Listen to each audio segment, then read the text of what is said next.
So before moving on to the next topic, actually there is something which we need to discuss, which is fractional distillation. Okay, so in the earlier example, in the earlier process, in the earlier method, which was simple distillation or distillation, in that method we have seen that when acetone and water were mixed together, it can be used, it can be separated by taking help of simple distillation method.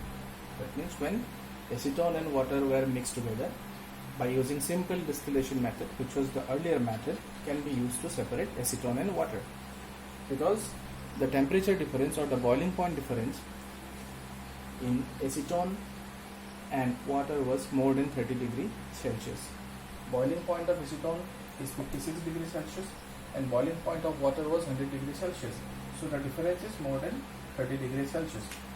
That time only I told you that simple distillation method is applicable only when the difference in temperature or in the difference in the boiling point temperature is actually more than 30 degrees Celsius. But here if you see, the boiling point temperature is not more than 30 degrees Celsius, but instead this is less than 30 degrees Celsius, correct? So in this case, simple distillation method cannot be used. So we have to use another distillation method. This is called fractional distillation. So there are two types of distillation: simple distillation method and fractional distillation method.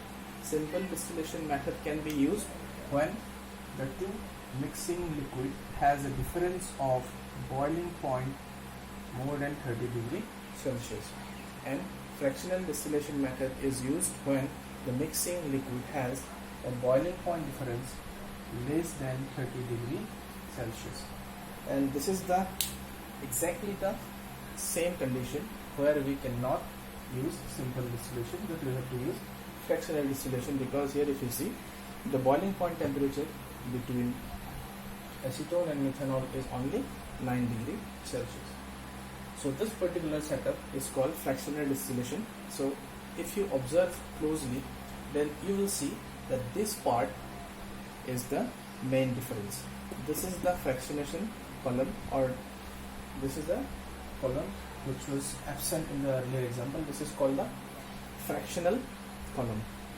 This is called the fractional column, and this fractional column was missing in simple distillation, whereas this particular column, the fractional column, is present in this particular setup. Okay, so now try to understand the setup. The overall setup is same. There is a stand, burner, this is the clamp, this is the condenser flux, this is the water condenser, this is water inlet, this is water outlet.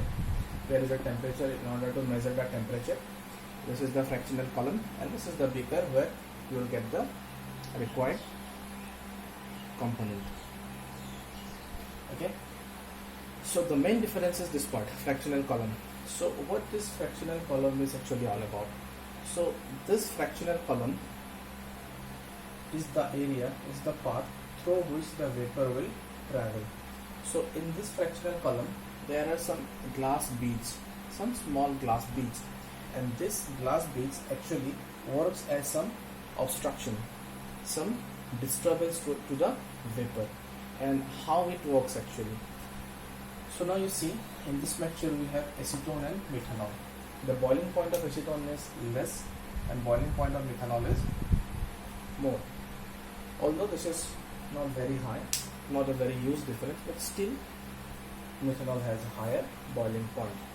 Now if we light up the burner and start to heat the solution, you start to heat the mixture, then slowly the temperature will rise. See 60 degrees Celsius and 50 degrees Celsius or 55 degrees Celsius cannot be distinguished that easily, correct? So say 100 degrees Celsius, 50 degrees Celsius, so we can maintain that temperature easily. Suppose we have to measure the temperature at 80 degrees Celsius, like the other example. The boiling point of acetone was 56 degrees Celsius and boiling point of water is 100 degrees Celsius. So it is comparatively easier to maintain the temperature at 80 degrees Celsius. But here if you see 56 degrees Celsius and 65 degrees Celsius, it is very hard to constantly maintain the temperature at 60 degrees Celsius. So that is why the problem arises here. So say you have increased the temperature and somehow the temperature is fixed at 60 degrees Celsius. 60 degrees Celsius. I am just assuming that the temperature is 60 degrees Celsius. The temperature may be more, but I am assuming that the temperature is 60 degrees Celsius. Let the temperature be, let's increase the temperature, let the temperature be 70 degrees Celsius. Because it will be easier for us to maintain the temperature at 70 degrees Celsius. So as soon as the temperature reaches 70 degrees Celsius, both acetone and methanol will start to boil and they will be converted into vapor. Now vapor of both acetone and methanol will be formed. See, this is the vapor of acetone, this is the vapor of methanol at 70 degrees Celsius. But if you see, since acetone has a lower boiling point, more vapor of acetone will be formed compared to methanol. Methanol has a boiling point of 65 degrees Celsius. So at 70 degrees Celsius, the vapor of methanol will be formed, but in a smaller extent compared to vapor of acetone. Now vapor of both acetone and methanol are formed, and this vapor, since it has no other way, it will pass through this glass beads. Now the glass beads plays a very important role. See, this glass beads create an obstruction for the vapor of methanol. Since acetone is formed in more number, so it will travel all the way to the bottom. But because of this higher boiling point in case of methanol, the vapor pressure of methanol will face some obstruction or find some difficulties to travel all the way to here. First of all, this glass beads will provide a surface to which this methanol vapor will condense. But in case of acetone, since the temperature is very low, the vapor of acetone will not be condensed. See, these glass beads, they provide a surface area, a large surface area. These glass beads, they have a we can say a less temperature. They are a bit cooler compared to this particular section. Since these glass beads are comparatively cooler than this section, so this glass beads provides a surface area on which this methanol will condense. But in case of acetone, since the boiling point is very less, it will not condense in the glass bed, and the vapor of acetone will all the way climb to this particular point. Now by the time it reaches this point, the vapor here, if you see, initially there was vapor of acetone and methanol both. Initially there was vapor of both acetone and methanol, but by the time they reached this point at the top, only vapor of acetone was left. All the vapor of methanol, it will be condensed at the glass beads. Now at this section, at this point, only the vapor of acetone is present. Understood? Initially we had vapor of both acetone and methanol, but due to this large surface areas provided by the glass beads, this methanol vapors, they could not reach to this particular point and they will condense in this glass beads. So here at this point we have vapor of only acetone, and this vapor of acetone will pass through this route, and this mechanism is similar to the earlier example. This vapor will pass through this particular condenser. Here we have cold water, because this cold water will provide some cool temperature. Because of this cool temperature, the acetone vapor will be condensed and we will collect pure acetone here. We will collect pure acetone here. So you will get acetone here. Now what about the vapor of methanol? Since methanol has a higher boiling point, and since there are glass beads present and it will provide surface, so the vapor of methanol will be condensed, it will collect here and again it will come back. So the methanol first will convert into vapor, then it will condense here, and after condensing again it will return as liquid.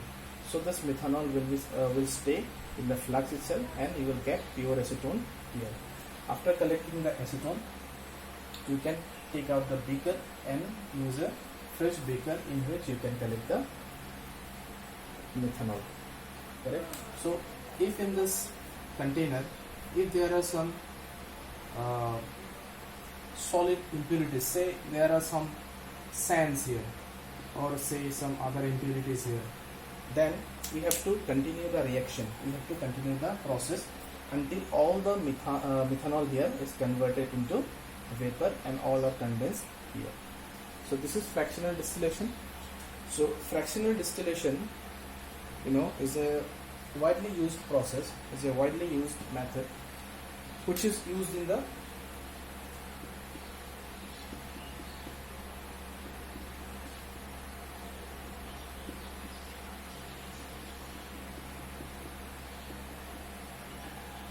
which is used in the petroleum refineries. Which is in the petroleum refineries.